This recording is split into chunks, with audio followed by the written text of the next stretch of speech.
Ayan, good morning mga Q. Welcome po dito sa aking YouTube channel, Super Q TV. Grabe, napatiri-ay ako guys sa moment na to. Ito yung nagpaalam na si Elias. Ayan, dito po kay Ma'am Tere, kay Boss Jordan, at syempre kay Ma'am Odessa, mga Q, sa kanyang mga producer at sa mga umalaga sa kanya sa Canada. So, ramdam natin guys yung kalungkutan. Kahit ako mga Q na nanonood lang ay napatiri-ay. So alam niyo naman mababa lang yung emosyon natin, mga Q. At syempre alam naman natin kung ano yung mga pinagdaanan nila sa Canada. So syempre napamahal na rin si Elias kay Ma'am Odessa, mga Q. Alam niyo yung moment na na meron kang kamag-anak na nagbakasyon sa inyo tapos within 2 weeks ay bumalik. Parang nakakalungkot, parang ganun po. Ayan o. Yan. So ito guys, panoon. Di ako sure mga Q, baka nandito na sila sa Pilipinas, mga Q. So, ito yung latest upload ni Elias. Nagpaalam po siya dahil uuwi na sila, babalik na sila dito sa Pilipinas, mga Q, na medyo emotional ho talaga. At napaiyak ulit si Ma'am Odessa, mga Q. Nakakalungkot. So, ito guys, panoorin natin. Maraming salamat, Kuya Jordan. DJ Jordan. Let's go, salamat. And Mama Tere, Mama, maraming salamat.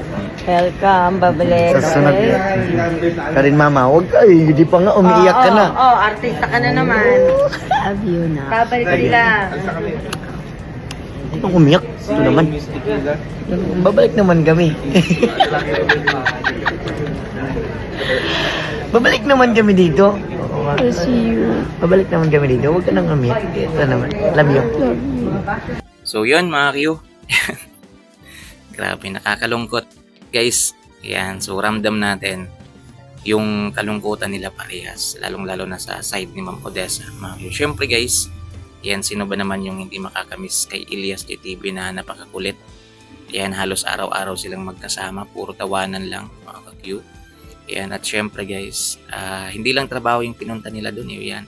Para po silang nagbakasyon. Yan. So, alam nyo naman yung agwat, diba? Nung nag-Toronto sila ilang araw pa. So, grabe yung banding, mga Q, na namuo. So, ramdam natin yung kalungkutan ng bawat isa. Kahit si Ma'am Tere, guys, nalulungkot din po yan. Pinipigilan lang po ni Ma'am Tere. Yan, si Ma'am Odessa ho talaga, mas emotional ho talaga. So, pag naiiyak ho talaga si Ma'am Odessa, umiiyak ho talaga siya, guys. Yan, pero wag kayong mag-alala, guys, kasi sinabi naman ni Elias na babalik sila dito po sa Canada. O, diba guys? Siyempre may mga pinag-usapan na yan sila guys. So, kung kailan yun mga Q, yun pa yung hindi natin alam. At so yun, looking forward tayo guys sa mga concert ni Elias dito sa Pilipinas. So, mamaya abangan natin yung kanilang guesting sa Araneta Coliseum with Sex Bomb Dancer, mga Q. Hindi pa natin alam kung ano yung maging setup, kung anong oras, mga Q. Basta abang na lang kayo sa mga update natin dito. So, meron naman siguro ibang update dyan sa Facebook. Mga Q, manood na lang kayo. So, sa mga hindi pa nakapag-subscribe guys, dito sa aking nakakalungkot. Nakakalungkot naman guys. Ayan. Naiiyak ako, mga Q.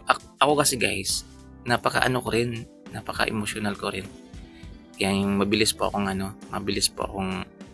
malungkot. Alam nyo dito sa bahay namin, yan, minsan may pumupunta dito mga kamag-anak ko guys kapag bumabalik na sila. Parang nalulungkot ako, mga Q. Yan, pag alis nila guys, nakakaramdam ako ng parang kalungkutan, yan, parang na-homesick, ika nga, parang gano'n. So, yan, maraming salamat syempre kay Ma'am Odessa. Grabe guys. Yan, napaka-successful po ng kanilang concert sa Canada. Yan, at sobrang alaga ho talaga sila ni Ma'am Tere, ni Ma'am Odessa, ni Boss Jordan. So, kitang-kita naman natin mga Q na always sila na nakasubaybay kay Elias. So, sa lahat po ng ginawa ni Elias. So, doon pa lang guys, ay grabing banding na yon. Yan ang sabi ko na kapag bumalik sila Elias dito sa Pilipinas, yan, magkakaiyakan ho talaga. Magkakaiyakan ho talaga, mga Q. Yan, kasi grabe yung banding. Si Elias, mga Q, patawa-tawa lang yan guys. Pero grabe, sobrang lungkot niyan, mga Q. Lungkot na lungkot din yan. Yan, may nararamdamang lungkot yan, mga Q. Pero patawa-tawa lang. Kasi yan po talaga yung pinakita sa atin ni Elias. Yung kanyang pagiging masayahin, mga Q. So yun. Ingat guys, God bless. O sa mga basers dyan, baka kung ano na naman isipin niyo dito sa mga halik-halik na yan, mga kuyo. Yan po yung halik ng pagmamahal ng isang anak sa kanyang ng isang ina sa kanyang anak, di ba? At halik ng anak sa kanyang ina.